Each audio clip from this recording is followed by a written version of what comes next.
there were peaceful protests on Saturday for the militant parade, President Trump would allow that? Of course the president supports peaceful protests. What a stupid question. I love the changes. I love treating the press like crap, because that's what they are. Joining me now, host of the wonderful Sean Spicer show, Sean Spicer. Sean, Karoline's pretty sharp. What do you make of the job she's doing as someone who's done it? Oh, she's doing phenomenal. I had a conversation with the president just a little while ago and said the same thing. I was like, wow, I'm somewhat jealous how well you guys are doing. She's doing a fantastic job. She's got a lot of poise, command of the podium there. And I'll tell you, I looked at that and I said to myself, God, could I have pulled that off? What a stupid question. It's like, you remember that baseball player that said, that's a clown question, bro? Like, I was like, wow, I didn't know you could say that. I know we're all thinking it, but I didn't know you could just say what a stupid question that is.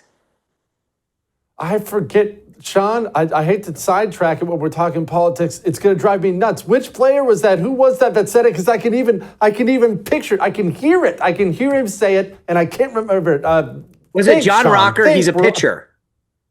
Oh, it could be John Rocker. Yeah, that would be John Rocker. John Rocker would say something like that. There's no question about it. Actually, you know what? Producer Matt, we need to get John Rocker on the show. All right, let's get focused here. Speaking of celebrities, there's a lot of narrative being pushed out there with celebrities repeating the exact same talking points over and over and over again about all the riots and illegal immigration. So setting the celebrity aspect of it aside. As Bryce Harper, by the way. Bryce Harper. Of course, Bryce Harper. How much money is being thrown around on these propaganda efforts, and who's throwing it around?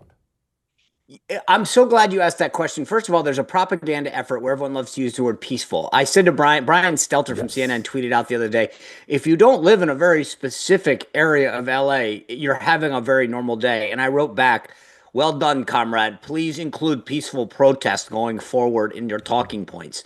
And I thought to myself, because that's what's going on. It's like reflexive. We've got to say the word peaceful. But to your point about money, I played this clip on my show the other night. There is a reporter named Alex Michelson. He works for the Fox affiliate out there in LA. And he showed pictures of these face masks that rioters wear. And I went on Google and Amazon, and I started going around trying to figure out, and they're about $35-$40 a pop. And this guy has a truck full of them handing them out. That's serious bucks. I mean, I like a lot of people, but I don't buy them face masks at $40 a pop and hand them out. So somebody's got to be funding this. If I had to guess, I'd say there's some kind of Soros connection to all this.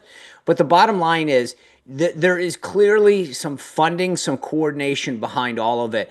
That of course no one's asking, Jesse. People like me and you ask about this, but at the bottom, that you would think if you were what people refer to now as reporters, if you were one of those people, you would say, gosh, could someone tell me who's paying for this or where'd you get them? But they actually don't want to know. There's no degree of curiosity because I think that they're afraid of the answer. Why are they afraid of the answer, Sean? I thought, what is it they say all the time? I'm trying to think of it. Speak truth to power. Yeah, that doesn't sound like the type of profession that should be afraid of the answer.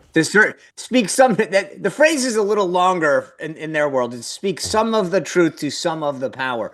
Because if Donald Trump is doing it, and again, I played this narrative the other night on our show that when you look at the TikTok of how this went down, despite what they talk about, it was a Democrat assemblyman who stood outside the ICE facility that happens to be next to the Home Depot out there in the Paramount section of California, and started live streaming this and telling people something's got to be happening because he, quote, felt it.